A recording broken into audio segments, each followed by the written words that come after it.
ko adorer lisusu nzambe te na kati ya bonzambe to na kati ya molimo mosantu. Mais bakome ko adorer nzambe na ba esprit na bango ya bokoko na bango ya babonganga na bango. To mona même musique na biso ya Congo, même musique soit disait ba chrétien, baza ba chrétien te ngana benga bango, bazali ba enthousiaste bato ba ko luka mbongo na bango parce que Christ azo luka ba vrai adorateur, na ba vrais adoratrices mais bango ba ye pona mbongo na bango. O mona ndeko moko aoyembela ekela mwa mokili. Azoyembela ndeko mwa mokili po apesa ye mbongo. Po bazali sou ba adorateur te, bazali sou ba adoratrice te, mais nzamba zo luka ba vrais adorateurs. To moni awa lorsque muto abeta lindanda babi tango abeti lindanda be babi molimo longwe likolo ekoti na kata musala nzamba yango zomona même fleyo o ezo beta ba président basili makasi ba président ba anelo kwa kosala te esenga fo ba sala recours pa ba sala nzamba solo pa ba sala nzambe enthousiaste parce que basili mayele. Babi roi ya Israël. Bonjour, shalom, shalom, bien-aimé. Zambe apambola bino, bisika nyonso bozolanda biso. Na tongwa lelo, toye lisusu na etando ike na bino pe na bandako na bino pona ko présenter bino la bonne nouvelle. Ndenge tango nyonso na zoloba bisika nyonso bozolanda biso parce que ba prédicateur ya enthousiaste ba komi tellement ébélé et puis batu ya mabe ba infiltrer ba koti na kati ya musala nzambe.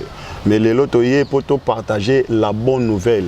Lelo nazanga mokote mais nazape na moko ya basela nzambe lecteur na biso ya ministère pe ya chaîne o ya cité d'adoration. Lelo toye parce que photo fongola ba écriture parce que Bible dit toti ka ba écriture et c'est interprété yango moko. Papa Zéphiré bonjour. Bonjour mon nzambe apambola yo. To kutani susu peuple nzambe bazolanda yo okoki kopesa bango mbote poto kota na kati ya prédication na biso. Shalom shalom peuple de Dieu na pesi bino mbote na kombo na Yesu Kristo. En tout cas, merci Papa Zéphirin, nzambe apambola yo. To pamboli pe ndeko Glody na machine parce que ça musala moko ya makasi. Amen. Kolongwa bisika oyo azali marqué ba risque batu balobi ke ba bimate mais yazo ndima penza ko ya kolanda biso penza na bikuke na biso po to komisaka message oyo na bandako na bino partout bisika bozwami.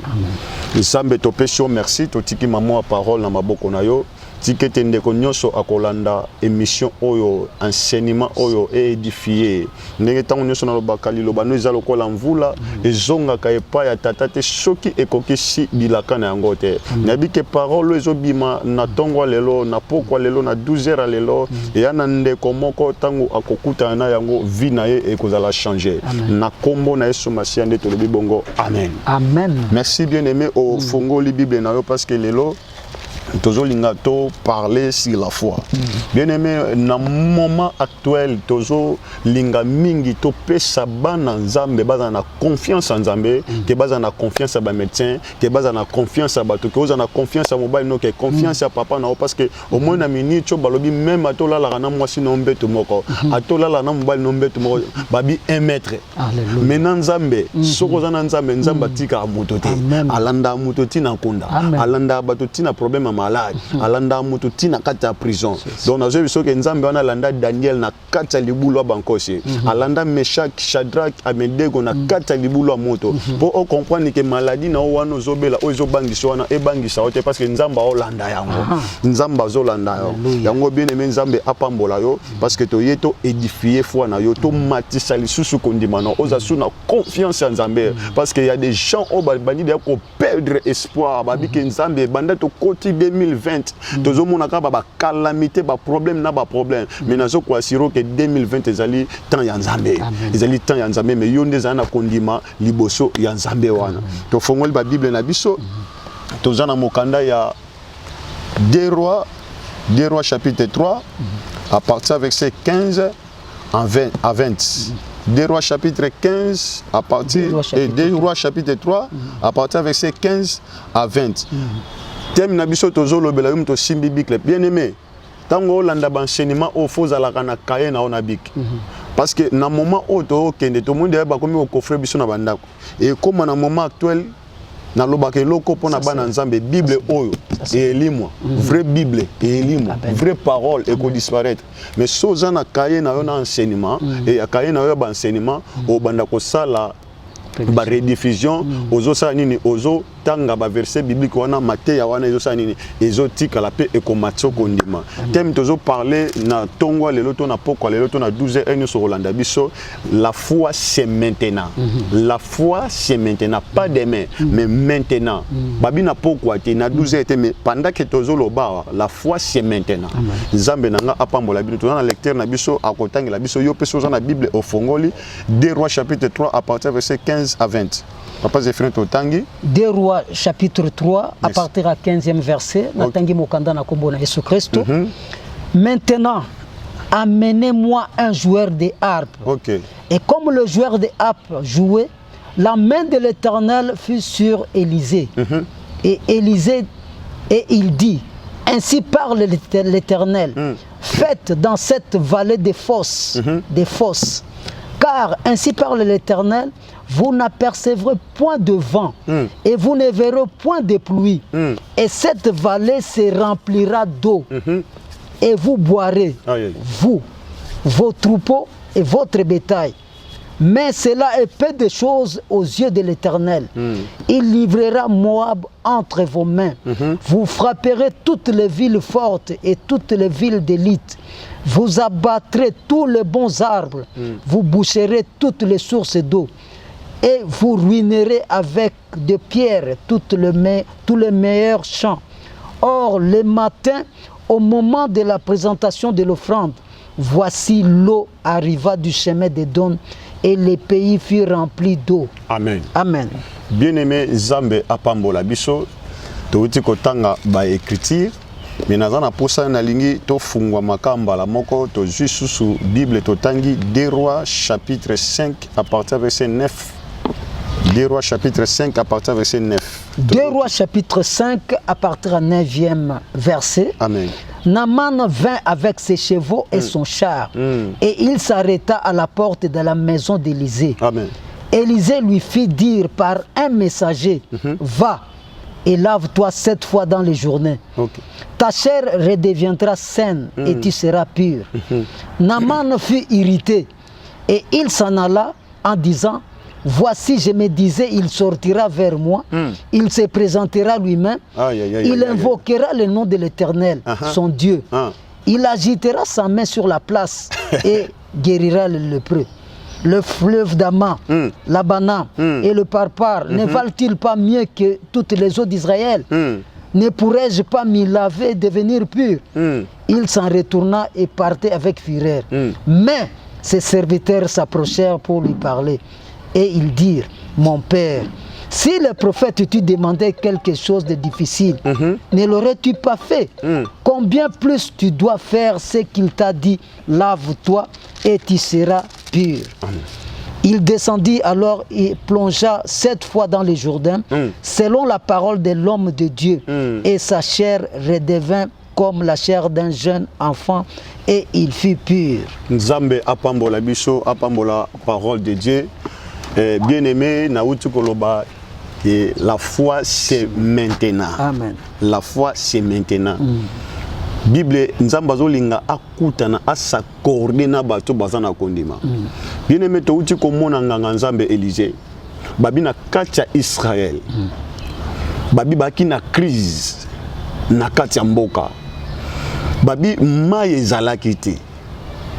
Mais lorsque Bazo déclaré roi Zolo Babi, est-ce que tu koki kosala nini pour toi arrêter soif oya mai oye koti na kata Israël ezo zanga ezo pesa batu kimia susute parce que batu ba zanga mai ya komela batu bazo kufa parce que vraiment ezate. Bien-aimé, Babi Bible Zolo bana biso Babi lorsque babengi prophète Élisée. Lorsque Elisa komi bisiko azalaki ya premièrement signe oya sengaki abiba yela ye mutu abetaka lindanda. Bien-aimé, na lingina informé yo Nzamba lobi na Jean chapitre 4 abi aoluka ba vrais adorateurs. Ceux qui réellement osa un adorateur, une adoratrice yo kokufa te, calamité beta yo te, makamwa mabe komelo te parce que Nzamba oluka ba adorateur na ba adoratrice. Et lokwa liboso asengaki abiboye langa mutu abeta kalindanda malamu koleka David.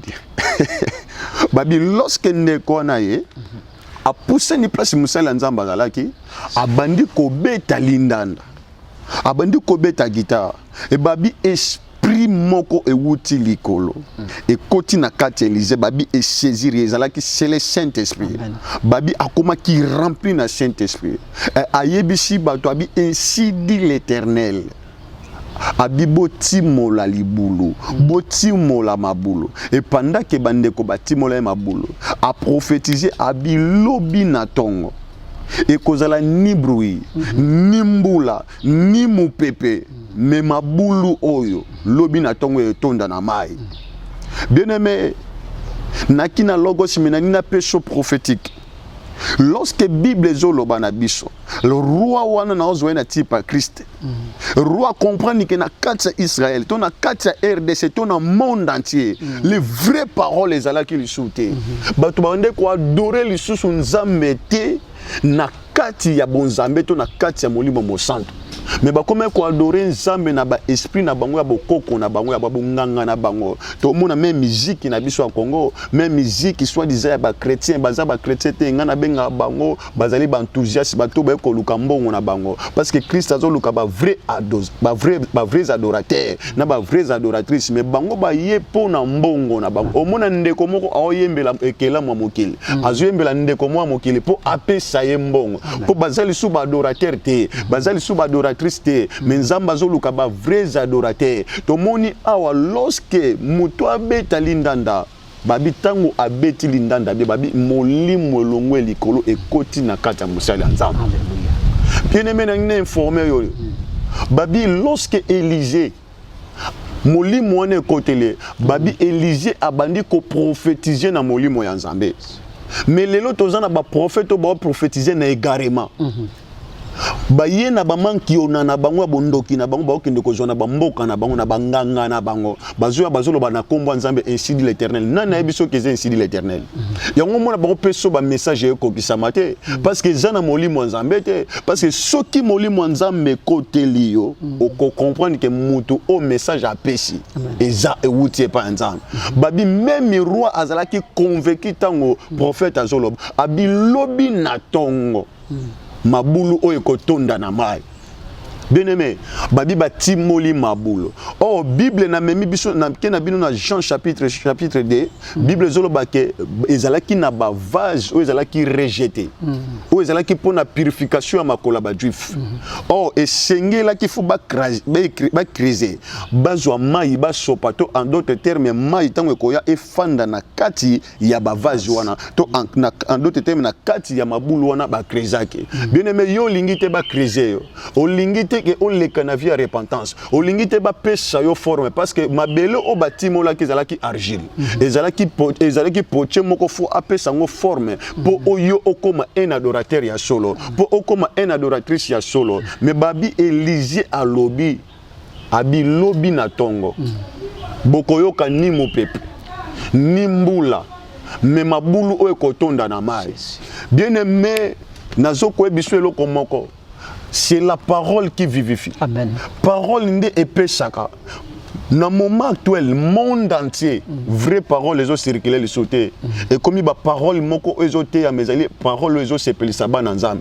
Batu bazo linga sous côté ya ban ensemble était comme il faut n'engen ensemble bazo linga. Parce que tant que Elisa zoloba, elingolo bati que ma ezanga ki na kata Israël, ma ezala ki na kata Israël. Mais ma ini no babande kolobela vraiment yo babande kolobela c'est la parole.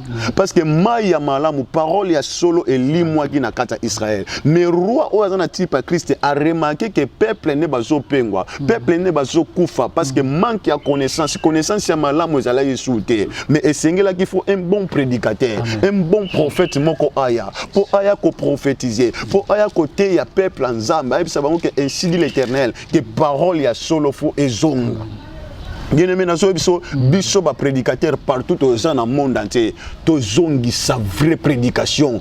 To pe sa vraie prédication et pas peuple ensemble. Peuple ensemble ba komi ko le kalibumo. Peuple ensemble ba komi ko kufa parce que ba te ya malamu ezali soute. To komi ko te ya peuple ensemble poto sepeli sa bango. Na bité so ba chaka biso ba arme na mitu. Na bité so ba yela biso ba flèche so te biso sanctification to roboma. So te biso ko to kende poto te to tombola te to robota te to roboma. Bien aimé, parole ya solo ezali soute. Na moment actuel to zongi sa les vraies paroles na kati ya église. To zongi sa vraie parole na kati ya monde. Biso nyonso to zongi sa parole ya solo. Babi Élisée a prophétisé. Babi bake kolala et pendant que bake kolala babi lobi na tongo. Bisiko mai ezalaki. Basutura bo mai misaleli nzela. Bien aimé na so biso ata bakanga vina yo. Ata bakanga vina mais parole ozoyoka ezali mai ou ezo créer le chemin. Ou ezo fongolela yo chemin. Bisiko nyonso batelema bacha mabanga na so so mai buka même mabanga. Parole de Dieu buka même mabanga. Yango zo mona que pendant que tote ya mutu aux États-Unis bongoli motema. Pendant que tote ya mutu na Canada bongoli motema parce que parole il y a kana puissance. Alléluia. Babi na tongo balamuki bakuti mai etondi na mabulu. Bien aimé, parole wana ezokota kati na yo. Tango zoka ba vazi to en d'autres termes tango zoka mabulu libulu ezali yo. Yo ndefo me la parole ya malamu. Yo ndefo o me la parole o ezali ya malamu. O zwa parole ezo peso bonne vie. O zwa parole ezo boma yo te parce que babi na kati Israël parole ezangaki mayo babande komela ezalaki mabe. Et to moni na kati ya mukanda Exode chapitre 15. Bible zolo banabiso babi lorsque peuple Israël ba longwe na Égypte bakati saki mais babi na 14 lorsque bakati si na chapitre 14 babi Miriam azui tam azui biloko abandi ko beta mbunda ba sepeli mais lorsque ba avancer ba komi ba lié viande ba lié lipa ba yoka ki posa mai mais Bible zolo banabiso na chapitre 15 Exode chapitre 15. Babi bakomaki na posa ya mai fallait ba mela mai. Mais mai yo balinga ba mela ba moni mai mais mai babanda ko bela ezalaki bololo. Bien aimé mai bazo peso mikolo eza bololo. Et mai ya bololo e bomaka. Faut ba peso mai yo ya malam. O e ko pesa yo vie. Lolenge Elisa pesa ki peuple Israël mai ya bomoy. Lelo ngai na ye na bonne vie. Parole de vie. Mai ya bien. On est copé sur c'est la parole. Amen. Babi peuple Israël ba komi kolela. Babi Moïse fallait tika biso en Égypte kuna mai ezalaki. Fallait to mela ba mai na biso malam. Mais oye na biso olesi biso viande, olesi biso man, mais mai ya komela ezate. Babi mai on ezaki bolo, ba meka bololo. Oh mai ya bololo mutu moko te akoka kabiloko ya bololo. Mais Bible lobini babi Nzambe a indiqué Moïse bois. A indiqué Moïse bois. Bois wana Nzambe indika ki Moïse Moïse aki kozwa nzete wana Nzambe bisa di bois kra yango na kati ya mai. Bien aimé na so bisayo nzete ezali croix ya Jésus. Ezali croix ya Jésus na ngomba Golgotha. Ba bois ki nzete na kati ya mai babi mai wana ekoma ki purifier. Ekoma ki eau vive. Yango na so bisayo longola na babi Nzambe longwa na bato mabe keba na ba prédication ozo memelo mai ya bololo ozo memelo mai ya mer e ko boma yo e ko nuiri yo longwa na beta pona landa la bonne nouvelle. Kombo ya chaîne na peshango la bonne nouvelle. Lorsque banda ko landa chaîne kombo nango la bonne nouvelle ezali chaîne o e ko bano memelo ba prédication ya la bonne nouvelle. Amen. Mais eloko nini s'est passé babi ezalaki na ndeko moko na komoni Naman. Babi pendant que Naman babi azalaki guerrier ya makasi, un bon soldat, combattant ya makasi, guerrier ya makasi, mais abandai ko souffrir na kati ya nzoto na ye. Azalaki na maladi we bandai ko tungisa ye. We bandai ko zangisa ye kinya. Bien aimé na bike bisiko zali. Wana mbongo, wana recherche, wana bana kitoko, mais yo moko wana kimia te. Pourquoi? Parce que eloko ezo zanga yo la bonne nouvelle. Mais lelo, la bonne nouvelle, on est comme Elio Bisiko Zali. Et comme Elio Bisiko Ofani Nanda Kunayo. Chaîne Mobimba et comme Elio. La prédication Mobimba et comme Elio. Yo zwa tant ya kolanda ba prédication. Babi Naman abundi bitumba na kata Syrie. Alongisi Syrie pendant 3 fois. Soki ba ke bitumba ya longa. Azonga aka na kupa malamu bazonga aka bazalaka vainqueur mais na kati na ya to moni ba soda ba gumba melaye ato moni alati tenir bien autant na ba jipa bien mais kati na zaki na problème ya ba maladie ya lèvre bien aimé au kozala otambolo wana recherche wana nyonso koki kozana ngo mais soko zangi parole vraie parole de Dieu wana lèvre wano muta kokufa wa muto zo tambola ozangi connaissance ozangi bwanya mais bible lobi ke mwana moko na mani bakangaka na katamba utaka bitumba na Israël bakomisa mwana na bakangaki na captivité bakendeki na na ndako na mwana akomaki lokwa servante na bango amona ka soki na mana zongi musala soka bimi asala ka sembla comme si ndira za bien yana bato belé bo landanga bo wana ba problème sérieux na kata ba vie na bino mais soko zana bato osala sembla comme si ndoza malam nzoka ndo na problème oza spirituel faut oluka délivrance na makambo et parce que Matthieu na te ezali balobi c'est la foi c'est maintenant babi lorsque zonga kananda usora longoli teni akosimba bouchon abandi ko se gratter abandi ko mi gratter. Oh, Bible zolo banabiso dans l'Ancien Testament, muto azana maladie à lèvres babande ko isolé. Nde tozo mona lelo par rapport à maladie à coronavirus. So ba ozu ngo komi atteint, faut ba isoler na quarantaine. Bien aimé na so yo ba ko isoler oté. Parce que vraie parole bi ki saka e komelio. Parce que vraie parole kangola ke délivre ka e komelio. Yo zo kondima na yo établir ngo liboso ya nzambe tozo te ya yo. Amen. Babi soka zongi azoro mitungisama. Babi mwana wana ayebisi maîtresse nae abi maman et y a un prophète moko na Congo comme on est prophète Moïse soto longwe ceux qui to yoki ba prédication o azote abiso to kobika pesanga mena bien amen abi to kobika babi alobi ya solo abi na Israël zana prophète moko ceux qui maître na mana zalaki na Israël prophète na biso na ngaka bikisaye donc ndeko ya moi ça comment qui peut na valeur ko tout à tolo ki abiso ki nani général azalaki na mboka na biso nde abikisami nde maladie etungisaka ete bien aimé na lingi na informer lorsque nama na ye ba informer pa ya moi sinaye nama na habité fona sala violence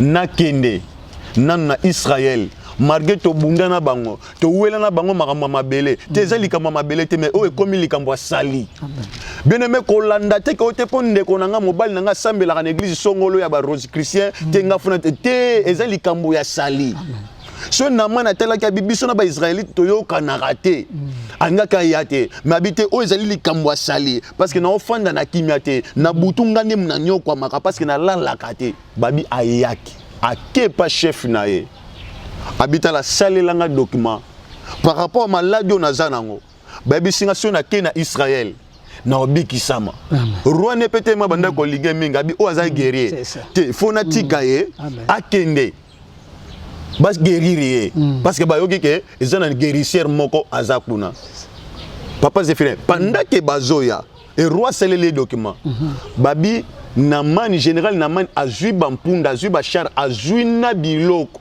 délégation accueilli et pendant que accueilli babi a commis na roi parce que akoka ko kende ko lukamba moko prophète était tant que azali homme politique azala ki soda faut akomela non pas roi Israël et pendant qu'il a commis pas roi Israël babi roi Israël ayambi abimishi document o collègue na tindela ki atangi abi o est-ce que bayebiso ke ngande na za guérisseur est-ce que bayebiso ke ngande munabi kisaka bien aimé na ngine informer yo yango zomo na même fleo o ezobeta ba président basili makasi ba président ba nelo kwa ko sala te et senga fo ba sala recours et pas ba sala nzamba solo pas ba sala nzambe enthousiaste parce que basili mayele babi roi ya Israël atali Naman abi est-ce que bayebiso ke ngande na za guérisseur te ngana guérisseur te babi asiliki apasoli même bilamba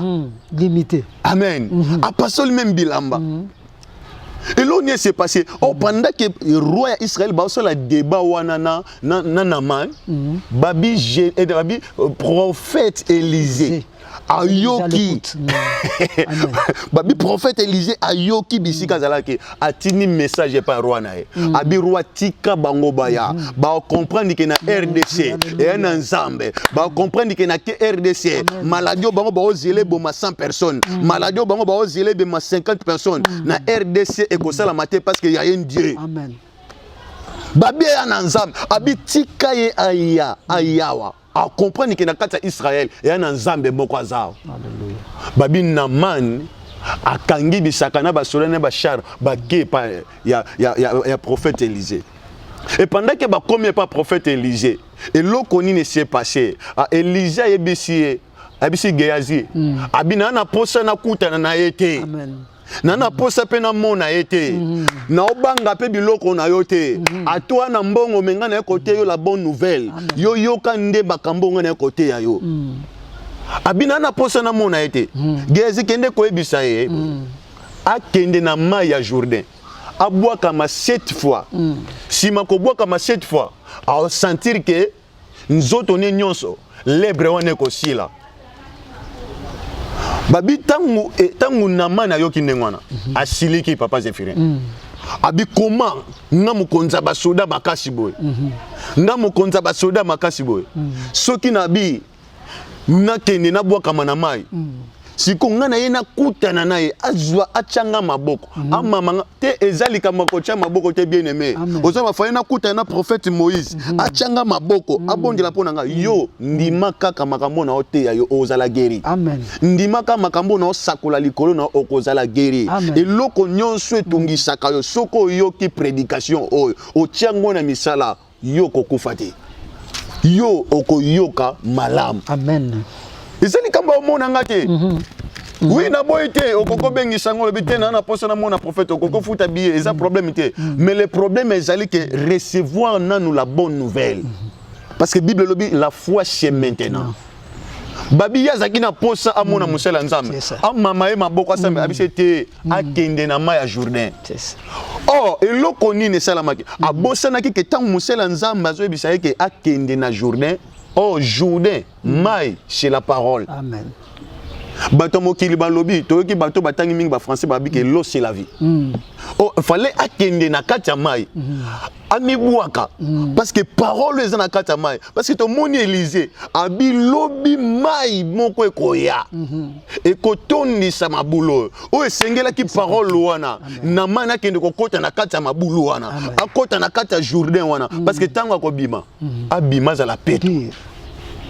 Mais yazaki na posa mona prophète Élisée pas ebisi habité ngana mona ote obangisa ngate ke opo yena ba cher biloko po yena mbongo ebele ngana osala dans un fonctionnaire à Jésus non dépendre na gouvernement céleste non dépendre na gouvernement ote mais babi bandeko bazala ki wana basunge ba esendeko kende prophète asenge loka makasi te kende ko bois comme 7 fois na journée so moni kende o 7 fois no bois kami o moni kete o sokomi te o komi purité wana ko ko réagir mais na moment o ba peso parole prophétique faut tout ça parce que Bible lobi nzamba na sima maloba basali ne pona ko exécuter yo exécuter nan abi mais non biso pe na Syrie tozana ba mai donc en d'autres termes ngolo ba ke biso pe to na banzambe biso pe to za pe na parole mais quelle parole bozana ngo amen so za ki na parole boyaki na parole bien pourquoi bika kité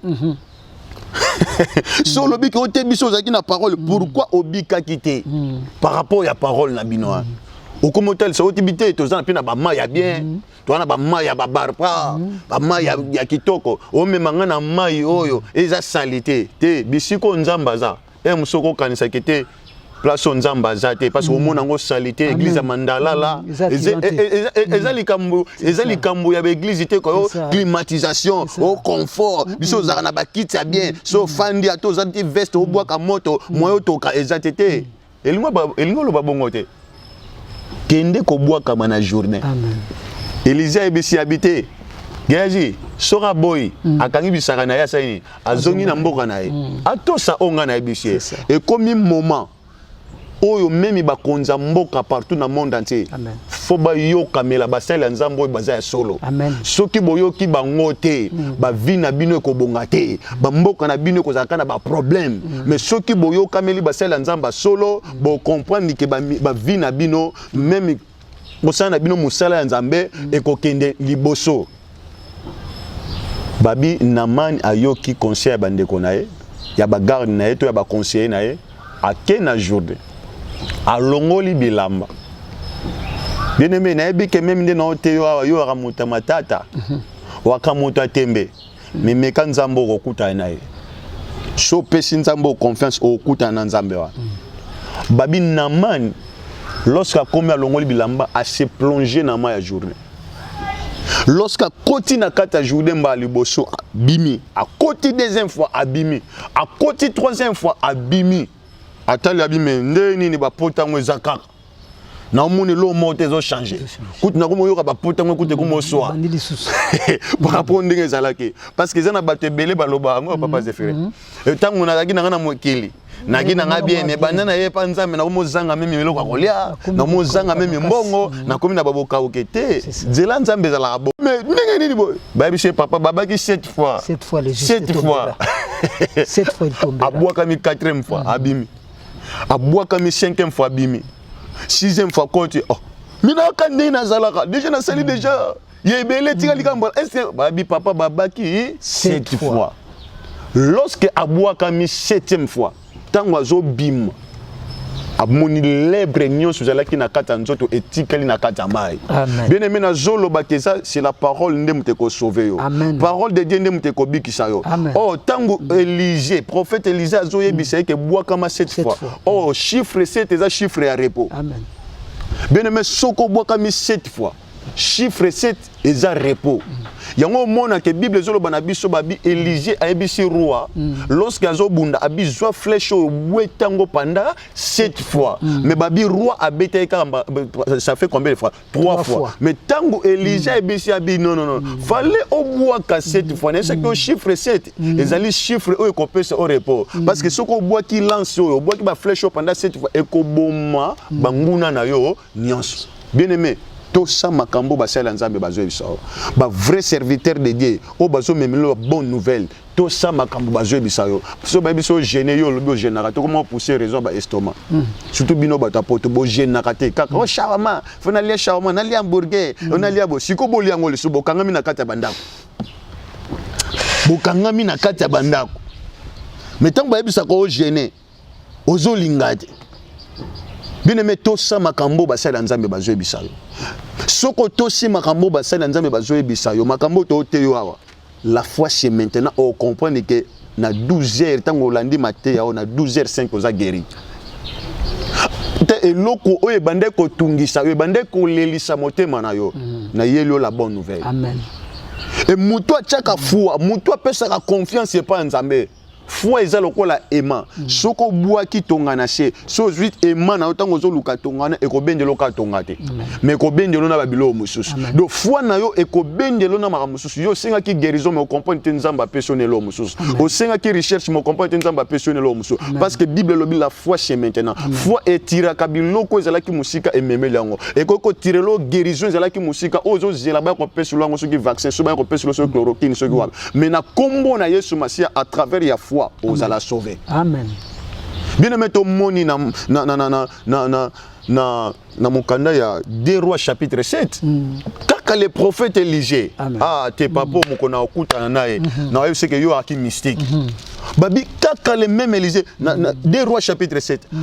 Babi Élisée a bimisi parole parce que famine ekotaki nzala ekotaki.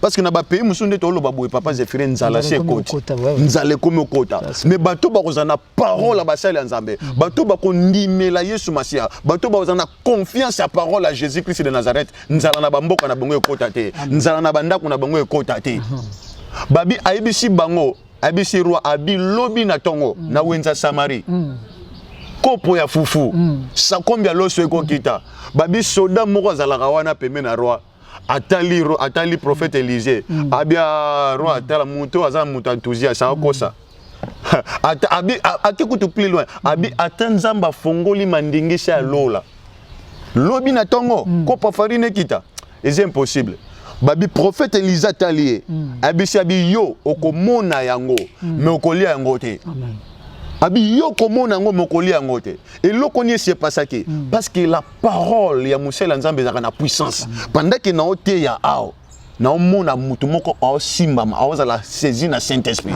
parce que parole on est ezokini na kwa agir babi lobi na tongo bala mokaboye kopo farine kiti kopo ya farine kiti frère Glody kopo farine kiti babi eloni ne salami babi bazui peka les mêmes soldats na parce que tango bazui biloko wana ba stocker yango ba tiango na kati ya dépôt muto ba tiaki lokola za lokola garde wa surveiller yango kaka ye a sepela abi te tolingi tolia mais abosani ke adouter ki maloba Musela Nzambe oh ba parole Musela Nzambe soki si ebimi izala kana effet parce que Bible lobi Nzamba na sima maloba basali ne pona ko accomplir amen ye babisa keke okomona mokolia ngote aya telemi ona pena munduki ne awsala gare abosani que parole déjà c'est bimaki ya bien aimé na zolo bano parole c'est bimi yo kufate na bien ata coronavirus e koti na kata nzoto na okufate parce que yana muto mo de sakoli maloba que yo kokufate yo kangama kana Nzambe zana foi zana kondima ato kangami na kata chambre ato zade na soins intensifs ata ba tie ba bomboni na munoko na yo na bi souffle de vie Nzambe ni mutapesaka ezali ba kisi wana te ezali mindele te mba peso souffle de vie na yo kana mboka Kongo ba BOT toza na 50 mais nzoka ni na kati ya mboka ngo pe na Kongo na 50 tozo yoka boye bato pe o batie ba pe na biloko na to mona pété parce qu'il y a un Dieu parce que souffle de vie oyo ezali surnaturel biso to sali la wana to sali la o ezali surnaturel ba biso da telemi papa Zéphiré na ba arme na ye a surveiller biloko ba te ko ebisa batu na ville ba bi ke boye bité ke na Samarie biloko ye na entrepôt ya makasi biloko ko lia donc il faut bokende boke somba babi lorsque batu baye full eye soda koki ko maintenir te batu akota muto moko po somba biloko babi batu wana baye batuta ye tala maloba Musela Nzambe côté dokene koksa babi batuta soda na porte bisika zalaki soda koyi na munduki na sansale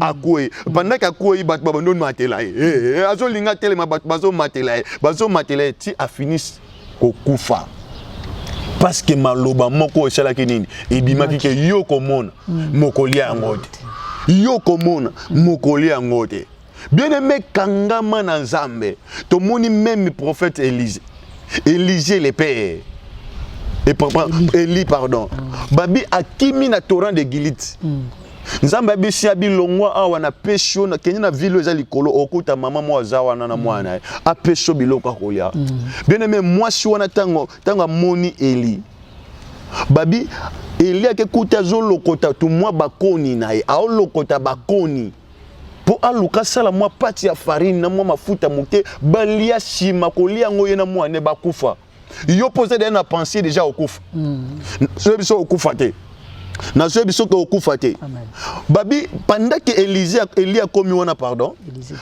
non Élie babi pendant que a commis wana babi moi si wana a lokota bakoni Élie a yebisi abi femme cher moi d'abord moi c'est me na ko servir yo ndenge nini ngaku na tika na moi farine na muke na tika na moi biloko ya muke moi mafuta muke d'avance kutu même biloko kolambela ngo koni makala ezati na zoluka moi bakoni parce que mboka mobimba si bakufi bien aimé atana yebisi yo na so yebisa yo que ato moni bande kono bazokufa mais yo soko wana foi okufa te parce que babi mama wana mwana ye batika laki ezana batu nyonso te bakufa ka papa Zéphiré yana batu mususu shilo fo ba mona shilo tango azoya na mapata parce que ngana yo zolanda ngai biso to mona shilo yo kota na kata cercueil te parce que ezana jara batu mususu bakota na kata cercueil te bango ba ozala enlever et ce zo comprendre parce que solo oboyo lobi que prophète makamozolo banango zo kosa na webiso ke enoka kenda cercueil ya Moïse Zawa.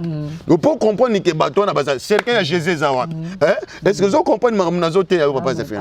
Est-ce que vous comprenez ma frère Glody na ote ya bino? Donc ezana batu nyonso bakota na kata mabelete. Ezapena batu nyonso bakufa na maladie te. Yo kokufa te. Amen. Et puis c'est riche famine ko boma yo te. Alléluia. babi mwasi wana azalaki na kondima elona sepeli. Lorsque Eli a yebisi abi serre-moi d'abord, babi ayokaki kati na ye kimia, abi apelisi moto, azwi ndambu ya farine wana, azwi ndambu ya mwa mafuta wana, asaleli Eli biloko ya kolia mwa pacha mikate, aye a présenter musali ensemble. Donc en d'autres termes, a présenter ki foi na ye et pas musali ensemble.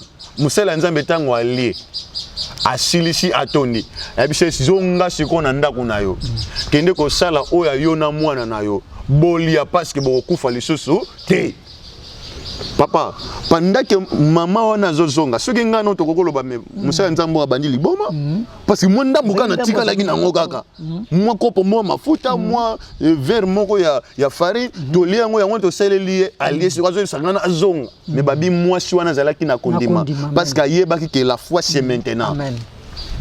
Babi lorsque azongi na kati ya ndako akuti ba shaki ya farine etondi akuti ba bidon ya mafuta etondi eloko nini esalaki bongo ezalaki foi. Bien aimé, pesa confiance pas en Nzambe, s'attacher na Nzambe, kangama na Nzambe, Nzambe ayebi yo, Nzamba kotika yote, Nzamba zana bino, bisika nyonso bozali, Nzamba bomoi, Nzambe ya cheno bozolanda, bo s'abonner akotika binote, bo kangama na ye, bo s'attacher na ye, lokola Rit na Naomi. Rit, Naomi a compris que Rit yende mutu ane loko ya kopesa epo vie na changer a s'attacher kina ye bo s'attacher na Nzambe bo kangama na Nzambe oyo bisika nyonso bo landa biso bo kangama na Nzambe parce que bonne nouvelle à malamu ezo komela bino Nzambe nanga apambola bino tikete prédication oyo ezwa esimba ba couche nyonso esimba ba nature nyonso esimba ba race nyonso ya monde entier bozala édifier te bozala béni na kata parole parce que on a même les bino c'est la bonne nouvelle et la vraie parole de Dieu kolanda ba prophète enthousiaste kolanda ba pasteur dia enthousiaste mais bolanda ba vrai prédicateur il y a moment il y a temps de la fin biso tozali ba prédicateur il y a temps de la fin o to même les bino la bonne nouvelle Nzambe nanga apambola bino tikete Nzambe apambola papa Zéphirin apambola peine de koglodi ndenge boyaki kotala biso ke Nzambe nanga a bénir bino bino pe bande ko nyonso bolandi biso bo banga te maladie moko te ko boma bino kufa na banda kuna bino na longoli yango na kombo na Yesu parce que Bible lobi Nzamba na sima maloba basali na ye pona ko accomplir tikete Nzambe lobo kwa Nzambe e visiter bino Saint-Esprit a s'incarné na kata ba corps ame esprit na bino a déloger maladie nyonso a déloger kufa nyonso na kombo na Yesu Masia nde tolobi bongo amen. Nzambe ya alliance ya cité d'adoration apambola bino amen. Amen.